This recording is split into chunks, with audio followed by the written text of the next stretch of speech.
Nessa aula, vamos ver notação lambda em Haskell. No contexto de linguagens de programação, são chamados de valores de primeira classe valores que podem ser passados como parâmetros para funções e retornado por funções. Em Haskell, funções são valores de primeira classe. Como primeiro exemplo, temos a função aplica2, que recebe como parâmetro uma função f e um valor x e aplica f duas vezes em x, ou seja, aplica f em x e aplica f novamente no resultado de f de x. Passando para aplica2 a função inc, que incrementa o valor do seu parâmetro em 1, e o valor 10, temos o 10 incrementado duas vezes. O resultado deve ser 12. Vamos ver a execução. A função incremento substitui o parâmetro formal f e 10 o parâmetro x. Temos então a função incremento aplicada duas vezes em 10 e o resultado é 12. Vamos analisar o tipo da função aplica2, supondo que x tem tipo A. Nesse caso, a função f deve receber um dado do tipo A como parâmetro e retornar o tipo A, pois o resultado de f de x é passado como parâmetro para a segunda chamada de f. Então, f tem que ter um tipo A seta A, uma função que mapeia um dado A para outro dado do tipo A. Então, o aplica2 recebe como primeiro parâmetro uma função A seta A e como segundo parâmetro um valor do tipo A, retornando um valor do tipo A. No contexto em que a função inc é passada como parâmetro para aplica2, o tipo de A é substituído por int. Note que os parênteses na assinatura de tipo são necessários para indicar que o primeiro parâmetro é uma função, uma vez que o construtor de tipo seta é associativo da direita para a esquerda.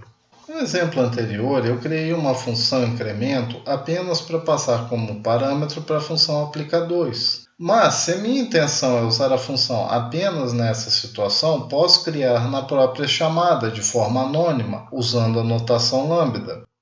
Na sintaxe de Haskell, o lambda é substituído pela contrabarra e o ponto pela seta, caractere menos seguido do caractere maior.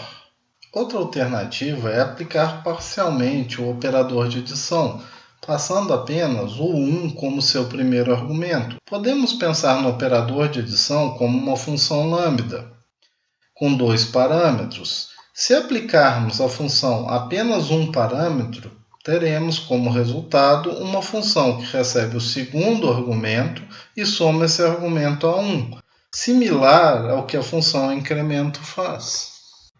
Vimos que o operador de adição pode ser visto como uma abstração lambda e que 1 mais é a aplicação parcial dessa abstração, sendo que o 1 substitui o primeiro parâmetro.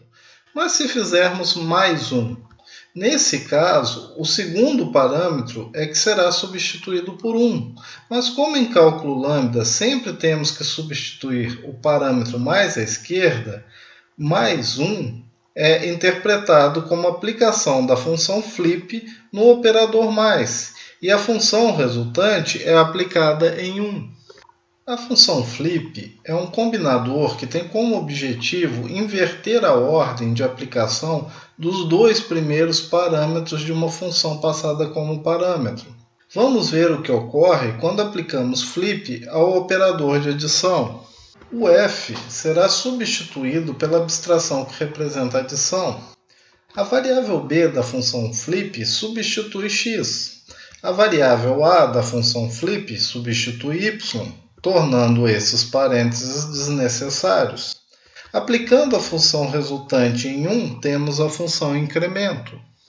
Na aula em que abordamos tuplas, vimos essas duas versões para a função maior.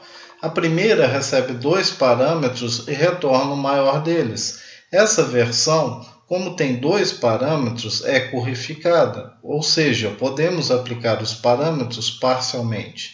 A segunda versão não é currificada, pois recebe um único parâmetro, que é uma dupla dos elementos que vão ser testados. Podemos declarar uma função que transforma uma função que recebe uma dupla na sua versão currificada. Chamei a função de curry prime ou curry linha, pois essa função já existe com o nome de curry no prelúdio de Haskell. Optei por declarar a função com a notação lambda. A definição corresponde a lambda_f, lambda_x, lambda_y, ponto f de dupla de xy, mas poderia ter declarado com a sintaxe usual. O parâmetro f irá receber uma função. Essa função tem como parâmetros uma dupla de tipos a e b e retorna um valor do tipo c. O parâmetro x tem tipo a, o parâmetro y tem tipo b e o retorno tem tipo c, que é o tipo do retorno de f aplicado à dupla xy. Vamos definir uma nova função maior, currificada, aplicando a função curry na versão não currificada de maior. Note que, como funções são valores de primeira classe em Haskell, podemos atribuir a função resultante da aplicação da função curry à variável maior c'. O parâmetro formal f é substituído pela função maior n, tendo como resultado uma função que recebe dois parâmetros e retorna a aplicação da função maior n.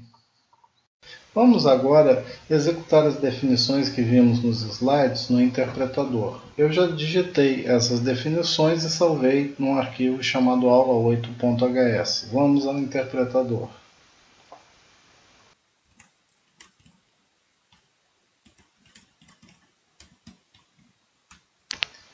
Uma vez carregadas as definições, vamos fazer alguns testes.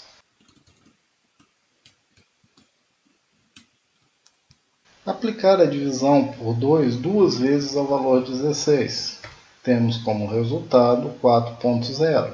Veja que esse operador de divisão é o operador de divisão para números de ponto flutuante, por isso o resultado 4.0. Vamos aplicar duas vezes o operador de divisão inteira.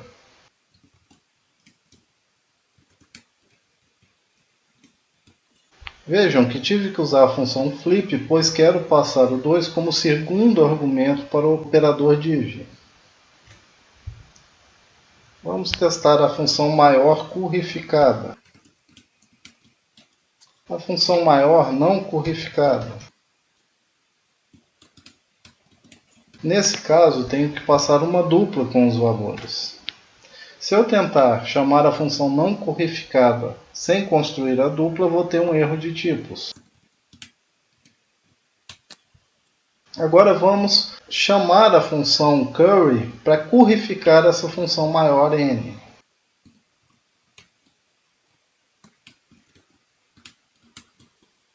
Veja que o resultado da função curry maior n é a função maior n currificada. Então eu posso passar os dois argumentos para a função. Agora uma brincadeira com a notação lambda e numerais de Church. Vejam que eu defini funções 0, 1, 2, 3, 4 com a notação em cálculo lambda para números naturais. Também defini as funções adição e sucessor. O problema em usar essa notação é que o interpretador Haskell não sabe como imprimir funções. Se uma expressão tiver como resultado uma função, o interpretador não saberá imprimir a resposta e reportará um erro. Teremos que converter essa representação para a representação de inteiros. Faremos isso fornecendo uma função sucessor para o parâmetro s e a representação do zero para o parâmetro z. Carregadas as definições, se tentarmos avaliar, por exemplo, a expressão 2, temos um erro, pois o interpretador Haskell não sabe como imprimir essa função. Mas se passarmos para essa função o parâmetro s, uma forma de calcular o sucessor, e para o parâmetro z, a nossa representação do zero, ele conseguirá calcular o sucessor do sucessor de zero, o valor 2. Vamos fazer um teste. Então, parâmetro s, eu passo mais 1, parâmetro z, passo 0. E nós temos 2. Vamos fazer a adição de 2, 4. O resultado vai ser uma função que representa o 6, mas novamente o interpretador não sabe como imprimir essa função. Vamos então passar de novo para esse resultado a função sucessor e o zero. Temos então 6.